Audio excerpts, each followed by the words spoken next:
So you guys basically just launched this new product. It seems to be gaining a bit of traction. It's called Sovryn's Zero product. Explain the benefits of that and then why it excites you right now. Yeah, so Sovryn Zero is a way to borrow dollars using your Bitcoin. And it is simply the best way to borrow dollars with your Bitcoin. And I think it's basically the best way in every metric. So the most important thing is, like everything else that we're trying to do with Sovryn, we're working to build applications that are decentralized, permissionless, uncensorable for Bitcoin. So we place a huge focus on self-custody and on building code that operates in such a way that there is no central intermediary. There are no trusted parties. So the big advantage here is that you're not trusting like a Celsius or a BlockFi with your Bitcoin. You don't give your Bitcoin away to anyone else. Second thing is you are borrowing at the best interest rate possible. You're borrowing at 0% interest. And that sounds like it should have a catch, and there is kind of a catch, and we should talk about what that catch is. And the third thing is the collateral ratio. So the collateral ratio, the lowest collateral ratio you can start with is 150%. So like if you wanted to borrow $100, you need $150 of Bitcoin, but it can go down lower than anyone else can offer, and that is to 110%. And then the final thing is that every time you use Zero, not only are the transaction fees that you're paying going to Bitcoin miners and helping to secure Bitcoin more by providing a bigger security budget for Bitcoin, but also the dollars that you're borrowing are sovereign dollars. They're dollars that were created by the Bitcoin community for Bitcoiners.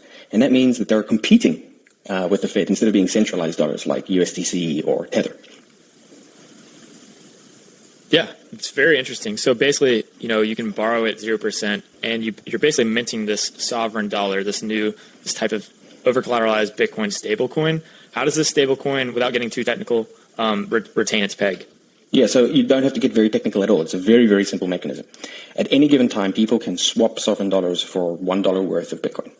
And we have a saying that we use, which is no redemption, no peg. Right. So, we've seen a whole bunch of different stablecoins that are promising to maintain some kind of peg.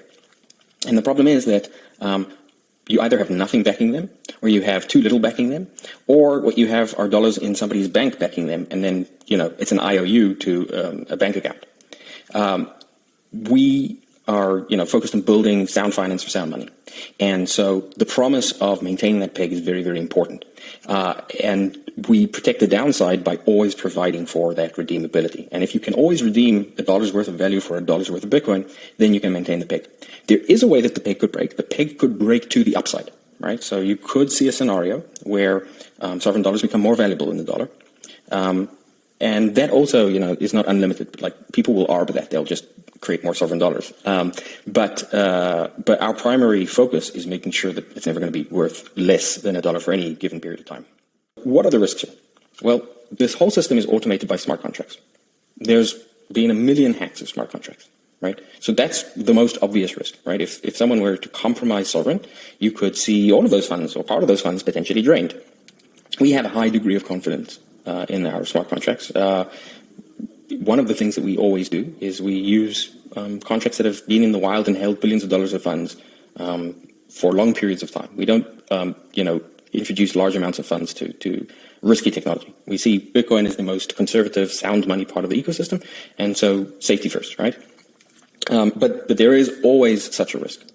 Second kind of risk is that the price of Bitcoin drops. What happens if the price of Bitcoin drops and you haven't kept enough margin, right? Then the value of your Bitcoin could potentially get to a point where it was below the value of your loan. Now, we can't allow that. The system can't allow that. It has to stay over-collateralized all the time. And so if your collateral ratio drops below 110%, you'll be left with your dollars. You'll have your dollars still. But your Bitcoin will be taken by the system and sold on the market to recapitalize the system. And then there's a third risk. And the third risk is this.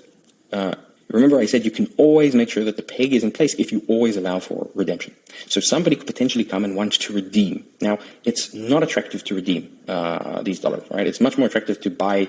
If you want Bitcoin with sovereign dollars, you just go on the market and you buy Bitcoin because there's a fee associated with redemptions. But potentially someone could want to redeem. And if they do, that Bitcoin has to come from somewhere. And where's it going to come from? It's going to come from the lowest collateralized line of credit, right? So if you, Joe, were a super degen and you opened up a line of credit with 0, and you let it get really, really low, and now somebody else came to redeem, it's your Bitcoin that will be used to redeem against their sovereign dollars. So you'll get the sovereign dollars, but they'll get the Bitcoin. So I guess you would basically, they would get $1 worth of Bitcoin, and you would get $1 worth of sovereign dollars? In practice, you would already have had when you took out the loan through the line of credit, you already have it. But so basically what would happen is your debt would be dropped by $1, right? But the thing that we want, right? We want this to be a tool for long-term hodlers, right? It's something that we've built basically for ourselves. And so we want people to be able to come to the system with the knowledge that in 99 out of 100 times, the Bitcoin that they put in, 5 years from now, a year from now, 10 years from now, they'll be able to take out if they pay back the loan, or if they just pay off the loan from whatever the increase in value in Bitcoin has been in the meantime. We would like you to stay with your Bitcoin, to continue to hodl your Bitcoin, but to be able to put it to use.